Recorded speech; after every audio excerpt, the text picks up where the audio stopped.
Okay. Good morning, everyone. I know a lot of you have been following, this is a system that's fairly unique, and you've probably never even heard of it before. It's called Wudong Yat-Hei Morn. It's a Wudong system. It's from the Wudong Mountains, just like a lot of the traditional Kung Fu is from the Shaolin Temple. This is from the Wudong Mountain, and sometimes in Mandarin they call it Wudang, but the thing is we call them Wuong as we say it in more of Cantonese or even Toisan, it's called Wuong. So Yet He is one breath, and Nhang is 5 elements, and it's the gate, and it's a system inside there. It's a sister system to Tai Chi. If you've been following, there's a lot of interesting movements. It's a very small system, it's compact, and it's very linear because not only is it has its roots in the snake-style Xingyi, and it is also the sister system to the Wu Hao style or the Kwok style Tai Chi, which is a small frame Tai Chi. We don't do specifically their forms, but we have some of their postures and theories, and there's other elements from like Chen style, and there's also some ideas that are brought in from Bagua, which is some of the power movements. So it's kind of a system that has a blend of things, even though its original roots comes from the original Yet Hei Kun, which is the first form that I'm teaching you. This form is the pillar form to this system. It's very straightforward and simple. And then to supplement that, we have a bunch of exercises that helps work the body. Okay, so anyone that's watching, if you're working from home, if you're taking a break, appreciate that you're taking the time to watch this, and maybe do diligence and get up and try a few of these movements. Okay, now, as I said, warm-ups start off in a shoulder width stance. There's your 90-degree stance, and here's your shoulder width. And all of these exercises seems like you're not doing a whole lot. So that's one of the things that's pretty amazing. It's a training method, and it's learning how to relax and how to be loose. Okay, and center. Then we do this crossover like this, sort of just bringing the hand, keeping the joints as supple and as loose as possible.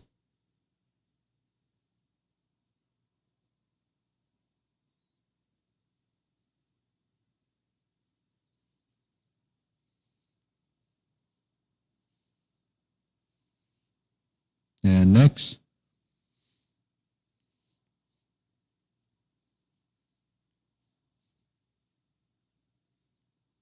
So we just let the hands go.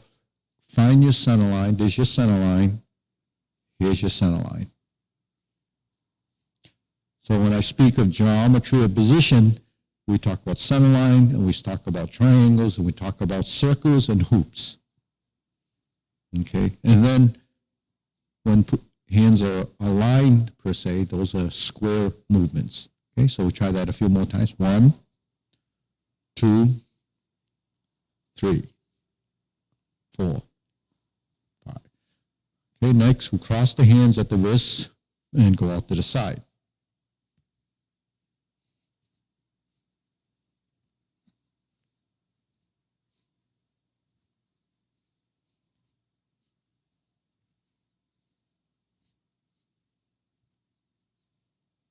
Okay, so I do about a dozen of these. That's all you need to do. It's just a routine, just like all the other warm-ups that we do. It's a routine to sort of prepare you for the rest of your session or your rest of the exercises that we're doing, whether it's form or drills, whichever it is. Okay? It's just a format.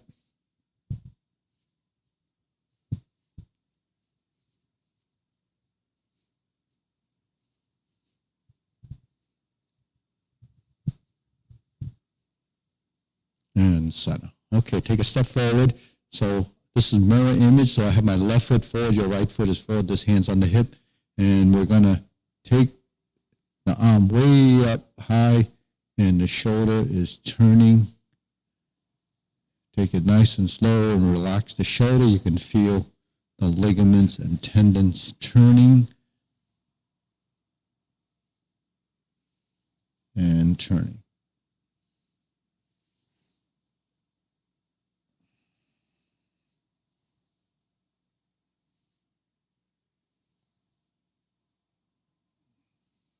Okay, switch.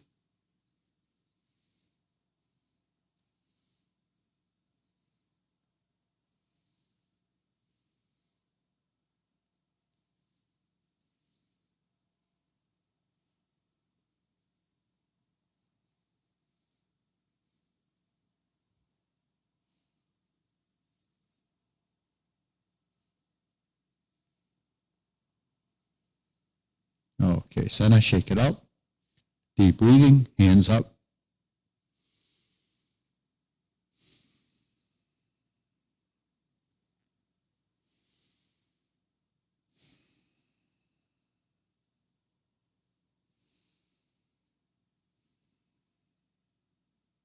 Okay, let's go down to the legs and do a few of these. It's called the yin-yang legs.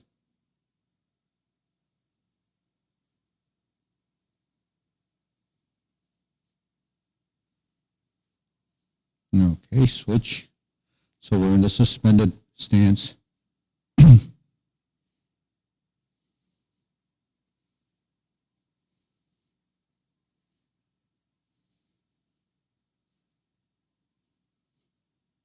Okay, shake it out. Deep breathing, inhale and exhale. Inhale, exhale. Inhale, exhale. Okay, now I shouldn't do this, but my nose is itchy and it's not supposed to touch the nose during these. But here, drill. So this is like a changing of the palms. It's really working the coordination between the two sides.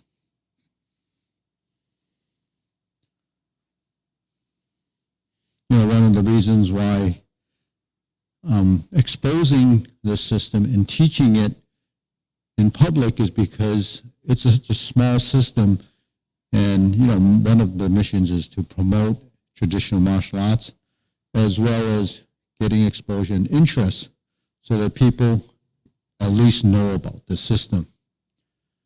Up to 10 years ago, this system probably would have been lost if my great-grandmaster's son didn't bring it back to the public. So it's really a very small system.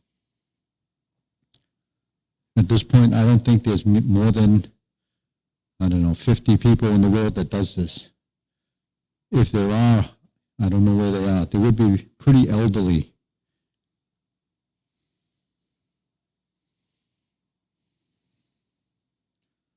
And I think they would be pretty elderly simply because I'm pretty close to that elderly age. Or maybe I am in that elderly population. So anyways, that's the drilling movement, okay? And then if we stand here and find a shoulder width stance, let's find the center line, cross the hands. Okay, so the hands go up. Now let's kind of separate them like this and turn. Okay, and then turn. 1, 2, 3. 1, 2, 3. 1, 2, 3. 1, 2, 3. 1, 2, 3. 1, 2, 3. 1, 2, 3. 1, 2, 3. 1, 2, and stop. Okay. So a lot of this is positioning and also to build, coordination and building these movements that probably your body's not very familiar with. All these movements are very unique in its own right, and it's unique compared to most of the bigger systems that, have a lot of big gross movements, and a lot of the sequential type forms are, all over the place, mapping. So, for me, it's actually pretty interesting that this system is unique in that sense. Tai Chi has its uniqueness in this sense, and the Hung Gar or Hong Kong has its uniqueness in this sense. But when you pull these three styles together, they have one common denominator, which is integration of body, tremendous coordination, and, tremendous subtleties in body form that really can't be achieved without long-term practice. Okay, so one of the reasons why I expose this, because I know how difficult it is to learn, and it takes a long time to be accomplished with it. So it's something that you can't really, put in a box and expose it at some point and expect someone to learn it.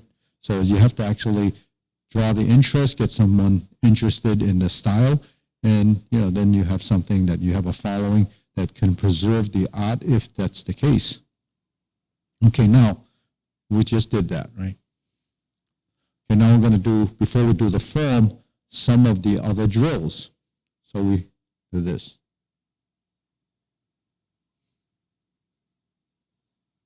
So you notice everything is working off the center line.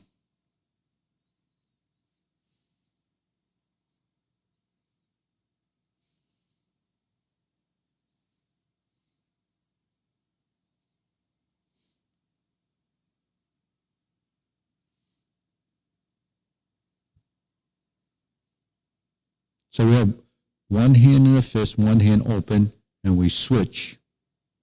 So this is just the most basic way of doing these exercises, and we're standing in the shoulder width stance. Okay, just keep that in mind. We're just doing the hand methods.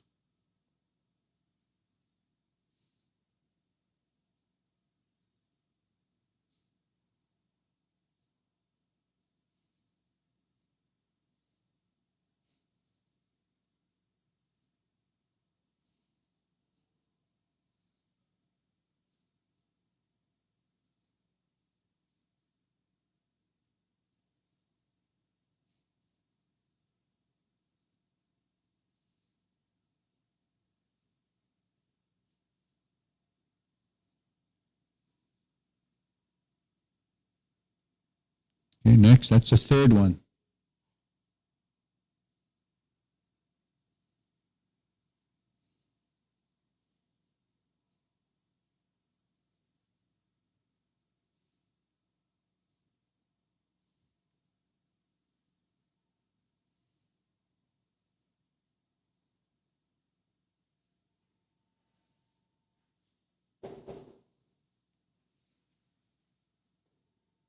So you see the position, and that's your fourth movement.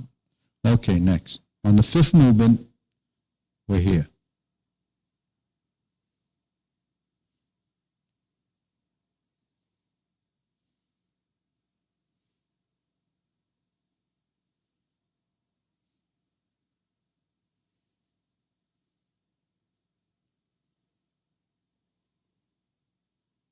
Okay, so those are the five movements. They're the 5-element movements, okay?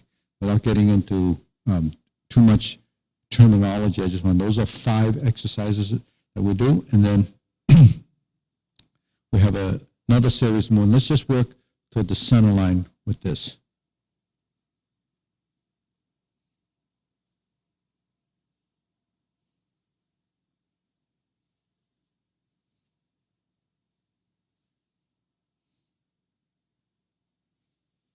So we're not using a lot of strength. What we're all doing is formatting motion, formatting the concept and idea. So you just have to replicate the movement until you build some coordination and some understanding. Okay?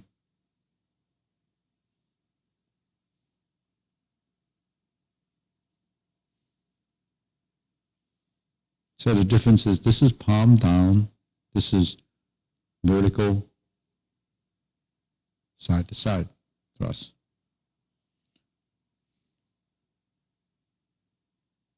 Okay, shake it out, deep breathing.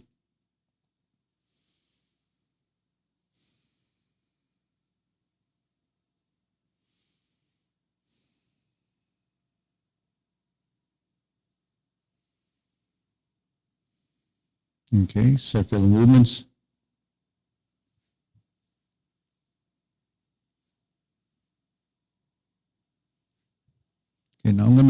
a slight take on this.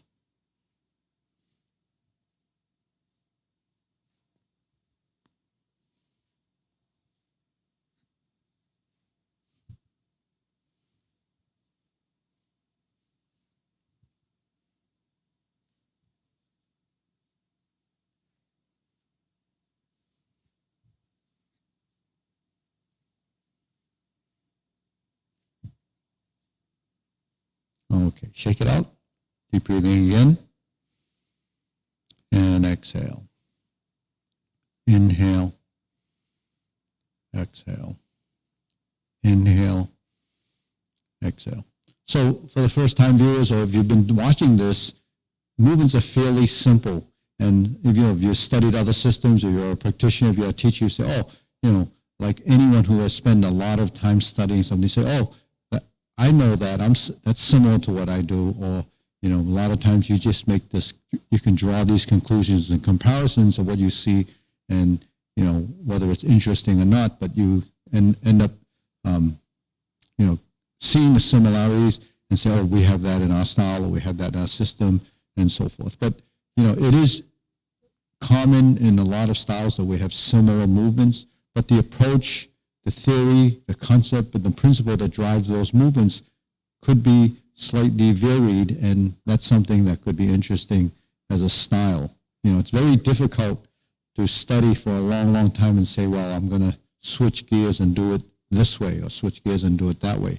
I understand that simply because I've been studying different, I study teach three different styles, and I've studied many of the modern type things. And, there is commonality in all the styles.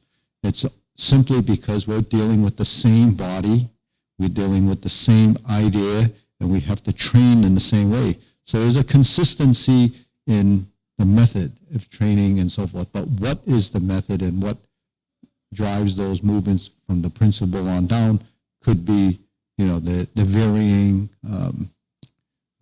part of the different styles. So that's something that you can always learn something from.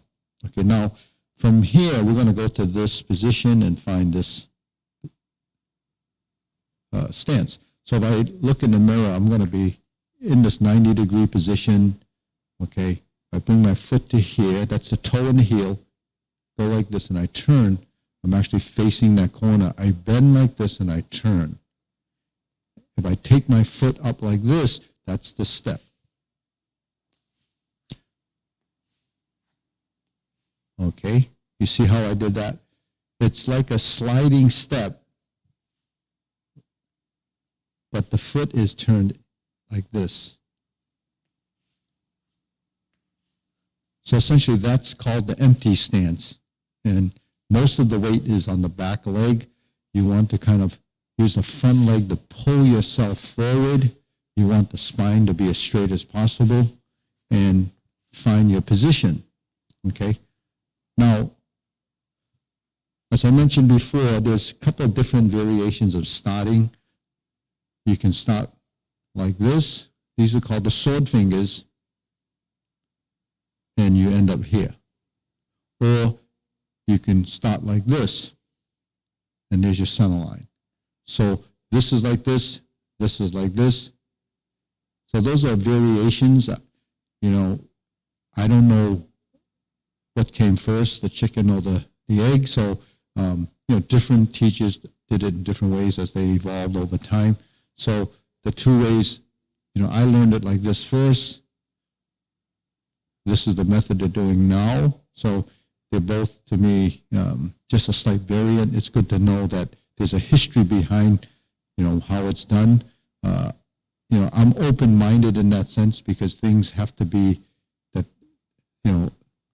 accepted and it evolves. So depending on, on a historical idea, it would be like that.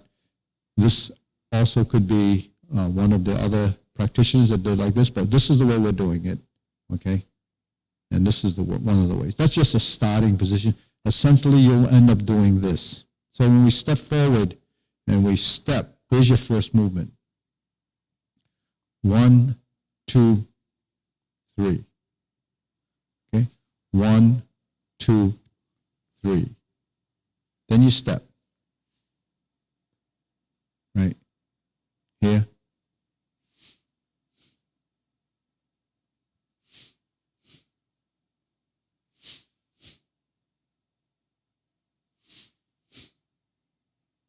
So I'm going to do that again.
So that's essentially the sequence.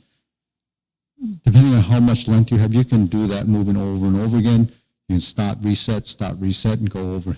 So there's a breath and movement. It's essentially classified as breath and movement, Qigong, and it's also great for building body form and body mechanics and positioning.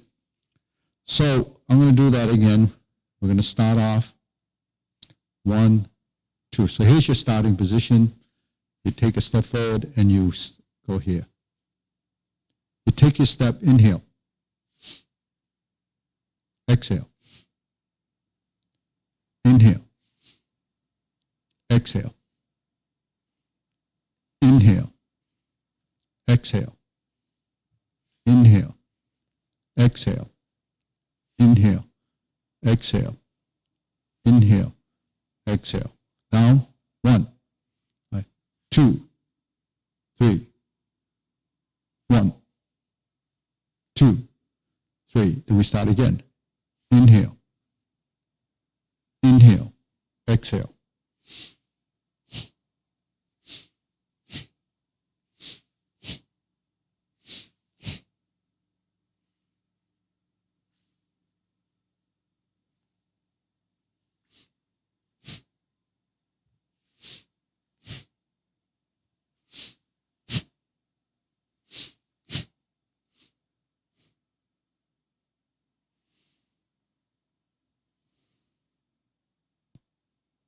So I try to slow it down and define the movement and show you precisely, because learning is a visual thing and it's also mimicking the movement. You may not understand exactly what you're trying to achieve when you're doing the movement. So your first stage of learning is copy, see, and mimic and do. So that's really how we learn, and that's how we learn everything.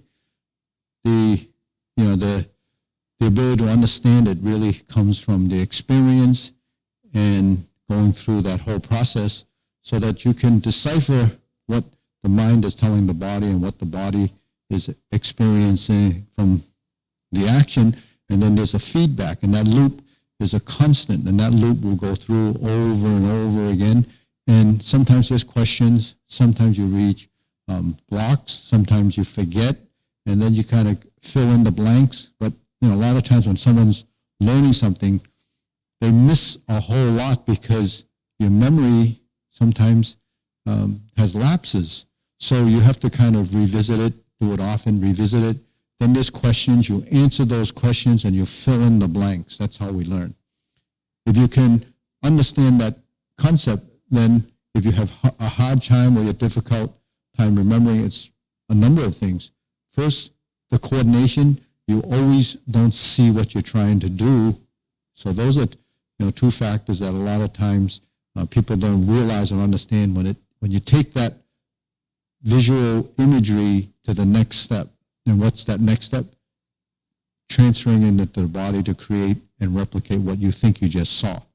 So that's really something. It's a challenge for some people. Some people are very, very good at it. Now, the more experience you have, the longer you've studied something, the easier for you to pick up on it. And why is that? The reason for that is because your body has housed in their files lots of different things you've learned over time. Someone that's proficient and has been doing it consistently without stopping has this ability to draw out that information faster.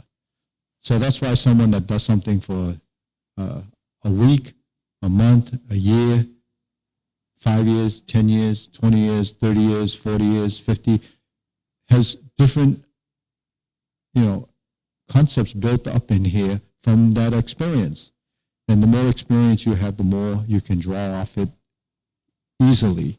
So, because we're doing that constantly, one of the things that happens as we age is that we get a little bit forgetful and we can't recall certain things. Well, some of that's because you're not drawing it out often enough. When you practice something like this, you're constantly drawing off and revisiting a lot of things that happen up here. This is actually great for brain plasticity. So regardless of, what they say about, just doing mind exercises, it's different to do the mind exercise and this type of coordination and physical learning, because that actually is even better. So, from my experience, all the cognitive decline and the age-related degeneration that happens as you age can be delayed. It can be delayed by doing sequential type things like this, building coordination, learning new things like this that is so complex that your body didn't even know it was capable of doing. So that's what's pretty amazing to me. And, that's something that I see as a tremendous benefit. Some of the things that we're doing, in the Yehikun, as simple as it may appear to be, it's not so simple. It's not, the things that we just did is really building blocks to that. So the hands, the legs, the coordination, it's just, once you've learned it and you've seen enough of it, as simple as directed as possible, it's actually quite beautiful in a sense that it's just a remarkable amount of coordination required to do it. So in a sense, it's so simple. On the other spectrum, it's so difficult to do that it is really pretty advanced. So on that note, that's the Morn class for today. We'll see you next Wednesday, same time, same station. And if you like it, give us a thumbs up. Watch it, practice it. Let us know if you like it. And if you do, subscribe. Let us know that you're interested in this style, and we'll see where it goes. On that note, we'll see you next time.